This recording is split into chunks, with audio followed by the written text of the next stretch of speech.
মোহতারাম, আমাদের এলাকায় ঘর থেকে শিশুকে তুলে নিয়ে হত্যা করেছে জিন। মাত্র ৪৫ দিন বয়সী এক নবজাতক শিশুর মৃত্যু ঘিরে তৈরি হয়েছে রহস্য। পরিবারের ধারণা শিশুটিকে ঘর থেকে তুলে নিয়ে হত্যা করেছে জিন। আদৌ কি এটা সম্ভব? আল্লাহ তাআলা জিন জাতিদেরকে এমন শক্তি দিয়েছেন যেটা হয়তো আমরা দেখি না। জিন জাতিদেরকে, এবং কারিন জিন কিন্তু আমাদের প্রত্যেকের সঙ্গে আছে, প্রত্যেকের সঙ্গে কারিন জিন কিন্তু প্রত্যেকের সঙ্গে আছে। নবীজির সাথে যে কারিন জিন ছিল তাকে নবীজি সাল্লাল্লাহু আলাইহি সাল্লাম ঈমান আনিয়েছেন, সে ঈমান এনেছে। তাহলে আমাদের প্রত্যেকের সঙ্গে কারিন জিন আছে।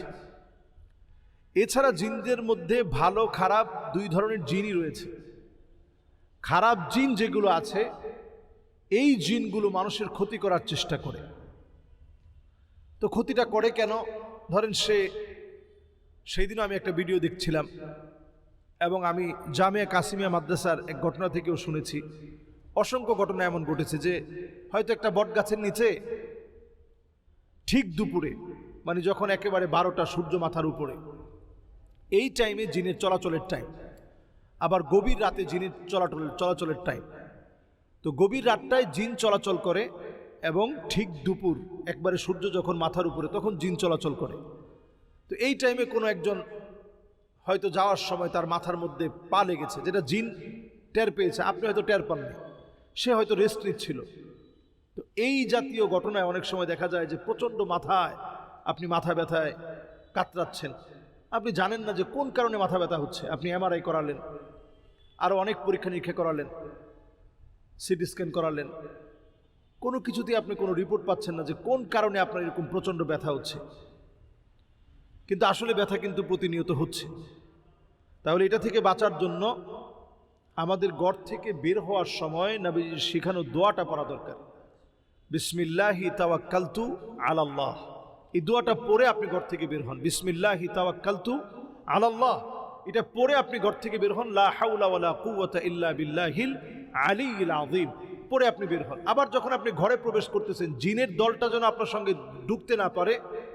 যেটা আপনাকে এই যেটা বললেন যে বাচ্চাকে নিয়ে গিয়ে হত্যা করে ফেলেছে, জিনের একটা দল আপনার সঙ্গে ঘরের ভিতরে ঢুকে প্রতিনিয়ত, যেটা হাদিসের মধ্যে আসছে।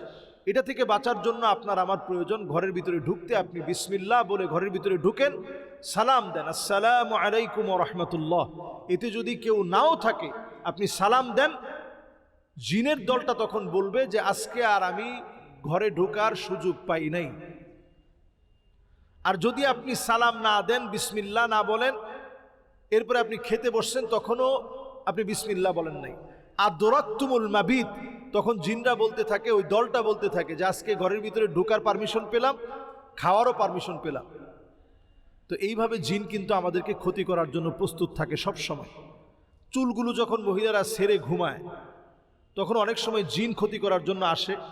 আপনি হাড়গোড়গুলো, কাঁটাগুলো আপনি পানির মধ্যে ফেলে দিয়েছেন, যেটা জিনের খাবার। এটার মধ্যে হাত দেওয়ার সঙ্গে সঙ্গে আল্লাহ তাকে রিজিক দিবেন।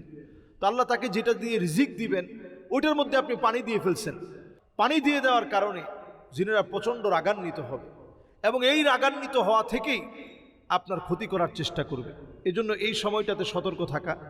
হাড়, তারপরে মুরগির যেটা উচ্ছিষ্ট হাড়গুলো আছে, গরুর গোশত খাওয়ার পরে চর্বি অথবা হাড় অথবা মাছের কাঁটা, এগুলোর মধ্যে পানি দিবেন, এগুলো তাদের খাবার। যখন তারা হাত দেয়, আল্লাহ তাআলা তাদেরকে রিজিক দান করেন। এজন্য এই খাবারগুলো নষ্ট না করা। আপনি যেই সময় ঘর থেকে বের হবেন, দোয়া পড়ে বের হবেন, ঘরে ফিরবেন, আপনি দোয়া পড়ে ঘরে ফিরবেন। এবং এই কাজটা জিনদের দ্বারা করা সম্ভব, কারণ তারা যখন মনে করবে যে তাদের সন্তানকে আপনি মেরে ফেলছেন, ধরুন বাচ্চাটা ঘুমাচ্ছে গাছের নিচে, সেই গাছের নিচে আপনি গেলেন, সেখানে তার মাথার মধ্যে পা পড়লো, ছোট বাচ্চা।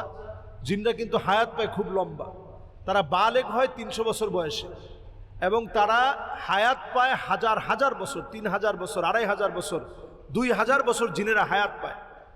তো জিনদের হায়াতটা অনেক লম্বা। তো লম্বা হায়াতে তার আত্মীয় স্বজন সবাই যখন দেখবে যে তাদের একজন সদস্য মারা গেছে, আপনাকে মারার চেষ্টা করবে, ক্ষতি করার চেষ্টা করবে।